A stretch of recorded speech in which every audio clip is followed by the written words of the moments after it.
तो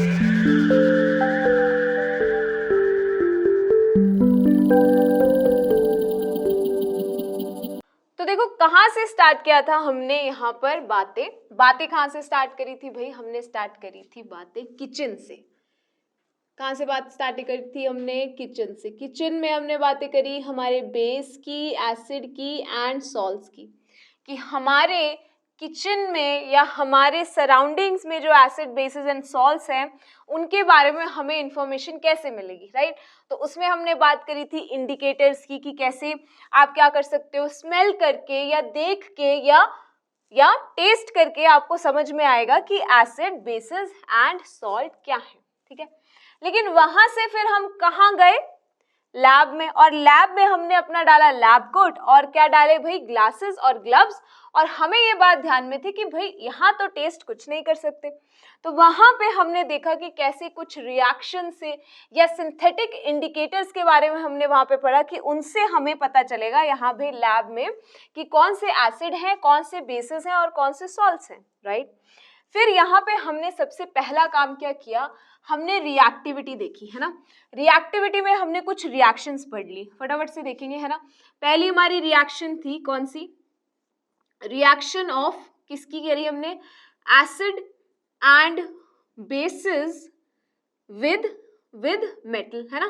पहले ये की थी ना हमने रिएक्शन पार्ट में, केमिकल प्रॉपर्टीज में। उसके बाद हमने पढ़ा था रिएक्शन ऑफ एसिड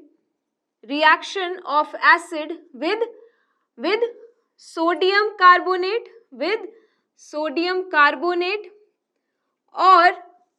और सोडियम बाइकार्बोनेट, राइट? उसके बाद और भी किया, क्या था नेक्स्ट रिएक्शन ऑफ, बहुत ही सिंपल सा रिएक्शन था, है ना?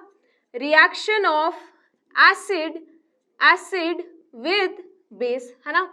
ठीक है। उसके बाद रिएक्शन किसका किया था हमने? Reaction of acid with metallic oxides, right? Metallic oxides. फिर हमने किया भाई reaction of base with non metallic oxides, right? With non metallic oxides, ठीक बात? तो यहाँ पे हमने पढ़ा था इनकी different reactions acid and bases की, राइट? ओके। अब रिएक्शंस करने के बाद हमने क्या पढ़ा बोलो तो, फटाफट से रिवाइंड करो, हमने क्या पढ़ा? उसके बाद हमने देखा कि आपके एसिड और बेसिस में कॉमन क्या है। वहां पे हमने एक एक्सपेरिमेंट किया था, इलेक्ट्रिसिटी वाला एक्सपेरिमेंट, जिसमें हमने देखा था बल्ब कब ग्लो करेगा, कब ग्लो नहीं करेगा।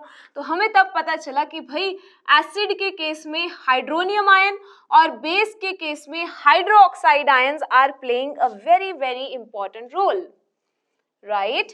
और यहीं से ही हमें पता चला था भाई किसके बारे में? Strength of acid and bases और बेसिक सॉल्यूशंस। उसके लिए मैंने आपको बताया था भाई ध्यान से करना, क्योंकि स्ट्रेंथ के लिए हमने एक्वस सॉल्यूशन बनाए थे, मतलब हमने एसिड और बेस में वाटर डाला था, है ना? क्या किया था? एसिड और बेस में वाटर डाला था। फिर हमने देखा था कि कैसे उसमें जितनी ज्यादा डिसोसिएशन आयंस में होगी उतना ही ज्यादा आपका क्या होगा? एसिड स्ट्रॉन्ग होगा। समझ गए बात? समझ गए ना बात? ठीक है। अब देखो मैंने तुमसे एक क्वेश्चन पूछा था, यहाँ पे क्या क्वेश्चन पूछा था कि तुम एसिड को वाटर में डालोगे या वाटर को एसिड में डालोगे? तो पहले ही मैंने बता दिया था कि रिएक्शन बहुत ही ज्यादा क्या है? एक्सोथर्मिक। देखो अगर तुम वाटर को एक एसिड के बीकर में डालोगे तो एसिड स्प्लैश होके ऊपर की तरफ को आएगा, और पहले ही मैं तुमको बोल चुकी हूँ कि एसिड कोरोसिव है, तुम्हारी स्किन पे गिरेगा तो बर्न हो जाएगा, स्किन जल जाएगा। तो कभी भी वाटर को एसिड में नहीं डालना है, एसिड को वाटर में डालना है। मतलब वाटर का कंटेनर लेना है, उसमें धीरे से वॉल्स से तुम्हें क्या डालना है? Drop wise acid. ध्यान रखना, क्योंकि ये रिएक्शन जो है बहुत ज्यादा एक्सोथर्मिक रिएक्शन है। तो जब लैब में कभी भी ये करोगे तो तुमको ध्यान में होना चाहिए कि रिएक्शन क्या है, मुझे क्या क्या प्रिवेंटिव मेजर्स लेने चाहिए। आगे आते हैं समरी पे।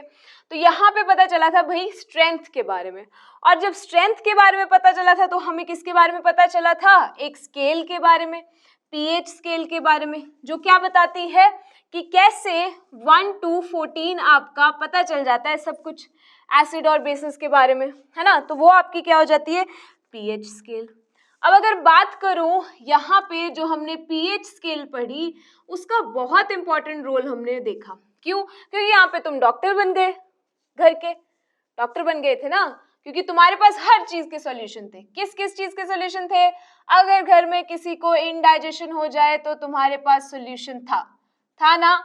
अगर किसी को घर में टूथ एक हो तब भी तुम्हारे पास सॉल्यूशन था। अगर गार्डन की सॉइल इनफर्टाइल हो जाए तब भी तुम्हारे पास सॉल्यूशन था। अगर और क्या था भी, अगर तुम्हें कोई बी या फिर एंट्स या फिर येलो वास्प, जो मैं कभी नहीं चाहती तुम्हें काटे, लेकिन अगर किसी को काटे तो तुम्हारे पास वो भी सॉल्यूशन था। और तुम्हारे पास सॉल्यूशन किसका था, और आपके किसका, एक्वेटिक लाइफ को बचाने का, है ना। एक्वेटिक लाइफ को बचाने का क्या सॉल्यूशन था, नो एसिड रेन। कुछ भी ऐसा मत करो जिससे एसिड रेन हो, या फिर आप ऐड कर सकते हो, अगर आपके पास पॉन्ड है तो आप उसमें कैल्शियम कार्बोनेट भी ऐड कर सकते हो, है ना। यहाँ पे मैं ऐड कर रही हूँ।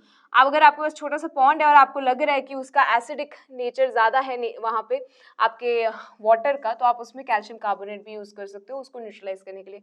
लेकिन आपकी जो मेराइन लाइफ है, अगर मैं बात करूँ आपकी सी की, ओशियंस की, वहाँ पे you have to control acid rain, you have to control pollution. तो वो भी आप डॉक्टर थे क्योंकि आप आगे बताओगे, ये बात बताओगे ना, ऑफ कोर्स बताएंगे। ठीक भाई, उसके बाद क्या पढ़ा, बोलो तो क्या किया, डॉक्टर बन गए थे, है ना, डॉक्टर बन गए थे। फिर यहाँ हमने देखा कि एसिड बेस ना ज्यादा ही हो रहा है, तो थोड़ा हम यहाँ पे सॉल्ट को भी थोड़ा दे देते हैं इंपॉर्टेंस, है ना। तो फिर हमने सॉल्ट के बारे में पढ़ा। सॉल्ट में हमने सबसे इम्पॉर्टेंट NaCl के बारे में पढ़ा, है ना। और हमें पता है कि इंपॉर्टेंट रोल तो प्ले करता है, डांडी मार्च में भी हमने इसके बारे में पढ़ा है। और NaCl से हमने भाई देखा बहुत सारी प्रोडक्शन हो रही है, जैसे NaOH की प्रोडक्शन हुई थी, जैसे ब्लीचिंग पाउडर CaOCl2 उसकी प्रोडक्शन हुई थी, जैसे आपका बेकिंग सोडा उसकी प्रोडक्शन हुई थी, NaHCO3, जैसे वॉशिंग सोडा Na2CO3.10H2O उसकी प्रोडक्शन हुई थी, है ना। तो यहाँ पे हमने देखा कि NaCl से ये सारी चीज़ें कैसे हमें क्या करनी है, बनानी है। तो NaCl तो भाई किंग है ना सॉल्ट का।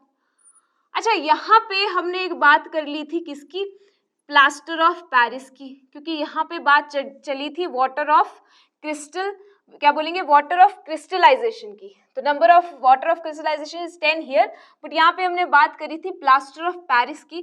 फटाफट से मुझे बताओ जरा, इसका नाम प्लास्टर ऑफ पेरिस क्यों रखा गया, वाई प्लास्टर ऑफ पेरिस।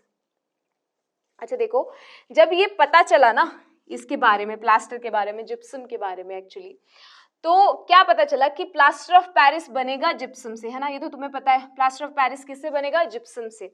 और जिप्सम सबसे ज्यादा उस टाइम पे पाया जाता था पेरिस में, तो इसकी प्रोडक्शन का ये क्या बन गया, हब बन गया पेरिस, इसीलिए इसका नाम क्या बोल दिया, प्लास्टर ऑफ पेरिस, क्योंकि जिप्सम सबसे ज्यादा वहां पे उस टाइम पे मिलता था। ठीक है, तो इसीलिए नाम क्या रख दिया, प्लास्टर ऑफ पेरिस। यहाँ पे समरी हो जाती है आपकी खत्म।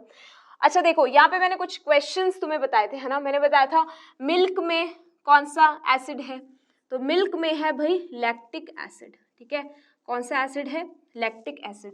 मैंने एक आपको बताया था स्टमक में भी मुझे बताना कौन सा एसिड है, तो भाई स्टमक में आपका एसिड जो है वो है हाइड्रोक्लोरिक एसिड। ठीक है, कौन सा एसिड भाई, हाइड्रोक्लोरिक एसिड। ठीक बात, ओके। तो देखो यहाँ पे आपका ये चैप्टर खत्म होता है जो है एसिड, बेसिस एंड सॉल्ट्स। अब यहाँ पे आप एक बहुत अच्छे फैमिली डॉक्टर बन गए हो, बट अगर फैमिली डॉक्टर को भी कोई डाउट आता है तो वो बेसिक वन की ऐप पे अपने डाउट पूछ सकता है, उसके डाउट का आंसर उसको जरूर मिलेगा। और this is how after getting all the solution of your doubts you will become a perfect doctor of your family. Thank you so much.